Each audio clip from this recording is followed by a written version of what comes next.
stood alone, teaching the people of al-Islam, and now we have a nation.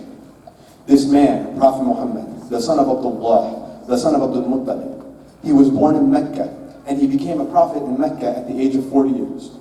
And then Allah subhanahu wa ta'ala ordered him to immigrate to Al-Medina at the age of 53. And then he died in Al-Medina at the age of 63. So this great man was the greatest man who ever walked the earth. He is Muhammad sallallahu alayhi wa sallam. Before I talk about his description, I want to ask everyone to ponder about this great man. Al-Hasan ibn Ali asked his uncle to describe the Prophet to him. His uncle used to describe the Prophet in a very skillful manner. He said that I asked him to describe the Prophet to me so that I could memorize it very well. Al-Hasan knew the Prophet ﷺ from when he was young, but the Prophet passed away early in his life. So his uncle started to describe the Prophet. The Prophet Muhammad ﷺ was the greatest man that he would ever was the greatest man who has ever lived.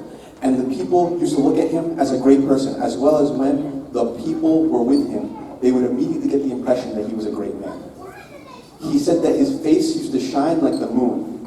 He said the moon, because someone can look at the moon for a very long time, and his eyes won't get hurt, and he won't feel any pain, which is unlike the sun, where when you look at it for a very long time, you feel pain.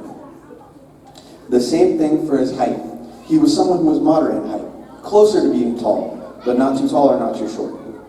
His head wasn't too big or too small, and when it was easy for him, he used to part his hair in the middle.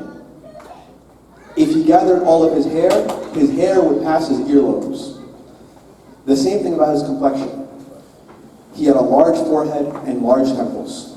He had long eyebrows that were very thin, and his eyebrows were not connected in the middle. In between his eyebrows, he had a vein. And when the Prophet Muhammad ﷺ used to get angry for the sake of Allah, that vein would stand out and appear vertically. His nose was high, and it was not straight from one edge to another. Rather, it had a little bit of elevation in the middle. His beard was thick, and his cheeks were not high. His mouth was wide, and there was space in between each tooth, the front, the upper, and the lower teeth. His neck, out of being so wide and so pure, the color was as if it was made of ivory. All of his limbs and organs were proportionate. That is, not very big or not very small, not very tall and not very short. His hands and feet were thick, the edges of his bones were big, and he had wide shoulders.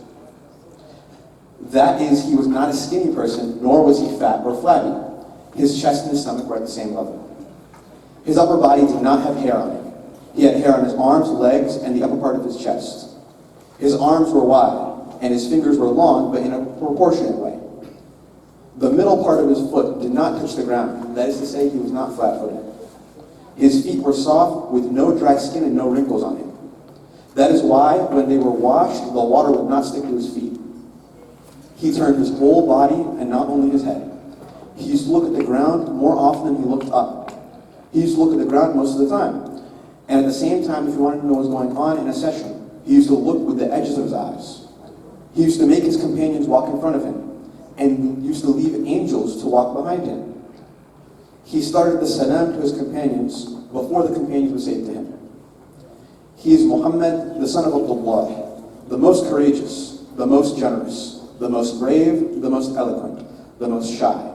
He was so generous that a man came to him and asked him for support. This man was poor, and the Prophet said to him that you have the sheep that are in between these two mountains. So he gave him all the sheep that were in between those two mountains. The man ran to his people and said, "O people, Prophet Muhammad gave for us what no one would fear poverty." So he was very happy. The Prophet was very generous. He was humble, and he was generous even to cats. He used to lean a pot so that the cats could drink more. He was compassionate. This was our Master Muhammad sallallahu alaihi wasallam. He was detached from the worldly matters. He used to sleep on mats to the point where they leave mark on his skin. So the companions came to try and rub it off of him, and would say, "Would you like for us to build you a bed?" To which he would say, "No, leave this worldly matter. I do not want to. This is our Prophet Muhammad, the best man who has ever lived on this earth. May Allah grant us to see this best man in our dreams, and this night of every night, may Allah bless this gathering. and make us among the people in paradise, and make us among the people to see the Prophet in paradise. Barakallahu feek wa ahsanallahu ilaykum.